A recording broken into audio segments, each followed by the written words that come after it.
In about 5 years, China will overtake the United States as the world's largest economy.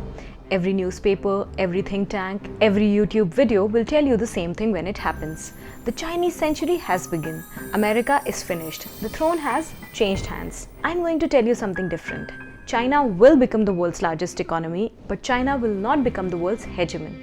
And the difference between those two sentences is the most important idea in geopolitics today. A quick context before we begin. This is the third episode of the Why series on this channel, where I take one big claim everyone believes about world politics and show you why it's structurally wrong. Episode 1, Why Europe disappeared from the world stage. Episode 2, Why India will never be America's ally. Both are linked below. Today, the biggest one yet. Here's what almost everyone gets wrong. They think hegemony is ranking. Number one economy, number one military, number one power. Whoever sits at the top of the list, that's the hegemon. It isn't. It never was. In 1973, an economic historian named Charles Kindleberger asked a question that changed how we think about world power. He was studying the Great Depression, trying to understand why it became global, why it lasted so long, why nobody stopped it. And his answer wasn't about banks or tariffs or gold. His answer was nobody was willing to pay. Britain couldn't afford to be the world's banker anymore. America wasn't ready to be one yet. And in that gap between the old hegemon's exit and the new hegemon's arrival, the world fell apart. That insight became Hegemonic Stability Theory, and it tells us something that headlines miss. A hegemon isn't the strongest state.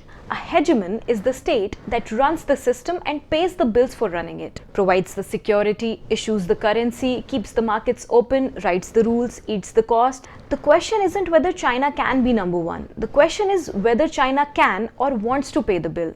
The answer is no, 3 times over. Let's start with the economy, because this is where the confusion is loudest. GDP is a measure of size, nothing more. Britain was overtaken by the United States in 1870s. America did not become the hegemon until 1945. That's a 70-year gap between economic size and global power. 70 years. Why? Because what makes an economy hegemonic is not how big it is, it's how trusted it is. And trust runs through one thing above all, the currency. The dollar isn't the world's reserve currency because America is rich. The dollar is the world's reserve currency because the world believes America will let them have dollars when they need them and won't seize them when it's angry. Now here's the problem. To be a reserve currency, you have to do something economists call the Triffin Dilemma. You have to run permanent trade deficits. You have to import more than you export, so the world has enough of your currency to use. America does this. America has been doing this for 50 years. It's why every American president complains about the trade deficit and why none of them can actually fix it.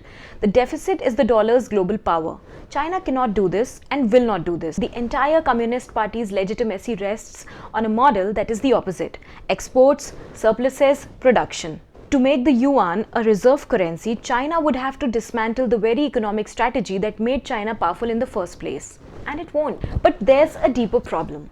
A reserve currency requires the rule of law over political discretion. Money has to be safe, even from the rulers. In 2020, China's most famous entrepreneur, Jack Ma, gave a speech criticizing Chinese regulators. Within weeks, his company's IPO, the largest in human history, was cancelled.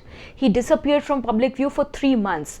In 2023, senior Chinese investment bankers began disappearing one by one. Nobody knows where some of them are. Every global investor watching this asks themselves the same question. If the Communist Party can do this to its own billionaires, what would it do to my money? The yuan cannot be a reserve currency under these conditions, and the conditions cannot change without ending party rule.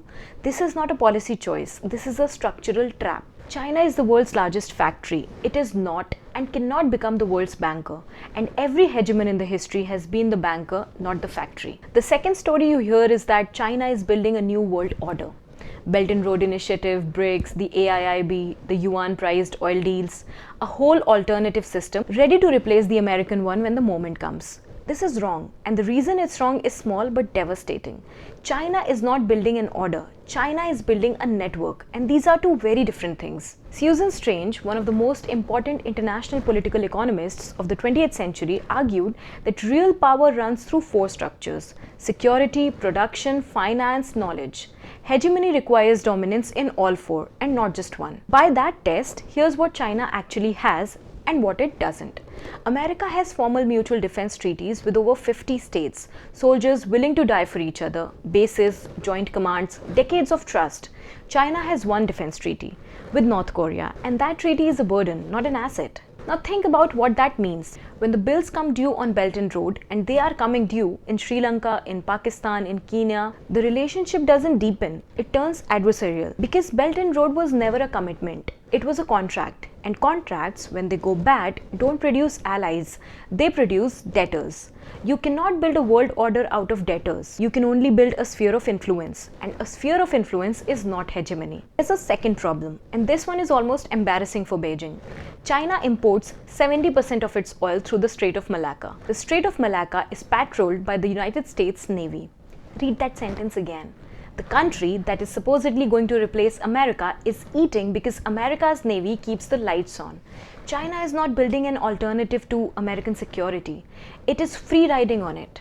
A hegemon in waiting that depends on the incumbent hegemon to feed its own population, that is not a hegemon in waiting. That is a junior partner pretending otherwise. But here is the deepest point in the whole video. China is not building a world order because China does not believe in world orders. American foreign policy, for better or worse, has always been universalist. America thought its values were for everyone. Liberal democracy, market capitalism, individual rights, exportable, scalable, meant to spread.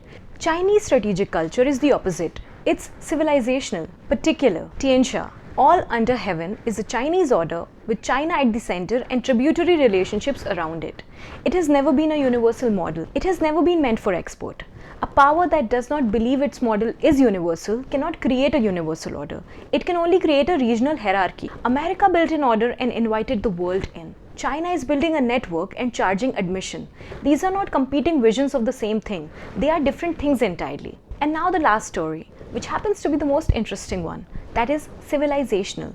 The 21st century, you'll hear, belongs to Asia. And Asia means China, the way the 20th century belonged to America. Here is the problem with that sentence. American hegemony was never just military or economic. It was gravitational. Joseph Nye called it soft power. I think it was something deeper. The world's elites educated their children in American universities. The world's youth wore American jeans, watched American films, listened to American music, dreamed American dreams. Even America's enemies dressed like Americans. That isn't propaganda, that is a gravitational pull. The world wanted to become America, and that wanting was worth more than any aircraft carrier. China has spent 30 years and hundreds of billions of dollars trying to manufacture this. Confucius institutes in every major university, state media in every major city, CGTN. It hasn't worked. In fact, and this is the structurally telling part, Chinese soft power has declined during the period of its greatest hard power rise. Why? Because soft power requires openness, and openness threatens party rule. The party cannot allow the kind of cultural and intellectual freedom that produces global gravity, because that same freedom would dissolve the party's domestic legitimacy. This is China's deepest contradiction. The stronger the party, the weaker the gravity. The more it controls, the less anyone wants to be it. America's cultural dominance was a byproduct of its openness. China's cultural ceiling is a byproduct of its closure. And there's one last thing nobody is saying out loud. When people say the Asian century, they mean China. But Asia is not China. Asia is also India. It is also Indonesia, Vietnam, the Philippines. China's population is shrinking. India's is rising. Indonesia is rising. Vietnam is rising. The 21st century may very well be Asian, but it will never be Chinese. So if China is not replacing America, what is happening? This is where almost every analyst gets it wrong. They assume that the decline of one hegemon must mean the rise of another, that the seat is always filled. It isn't. Hegemony is historically rare. The 19th century had no hegemon. It had a concert of powers. The 18th century was multipolar. The 17th century was multipolar. American hegemony from 1945 to roughly 2008 was an anomaly, produced by a unique combination of conditions. Total war that destroyed every other industrial power, nuclear monopoly, the dollar replacing gold, the Soviet threat that disciplined every American ally. None of those conditions will return. What comes next is not Chinese hegemony. What comes next is no hegemony. Multiple poles, America, China, the European Union, India, a declining Russia, rising middle powers, Turkey, Saudi Arabia, Brazil, Indonesia, none strong enough to set the rules, none weak enough to follow them. This is what Kindleberger feared in 1973, a world where nobody can pay the bill and nobody is willing to. China is not America's successor. China, together with America's own retreat, is the force that is ending the very category of hegemon. We are not watching a transition of power. We are watching the end of an era in which any single power could play that role. The question is not whether China will replace America. The question is whether the world can survive without anyone in the seat at all. And for the first time in 80 years, we are about to find out. This is Dr. Pandey. See you in the next one.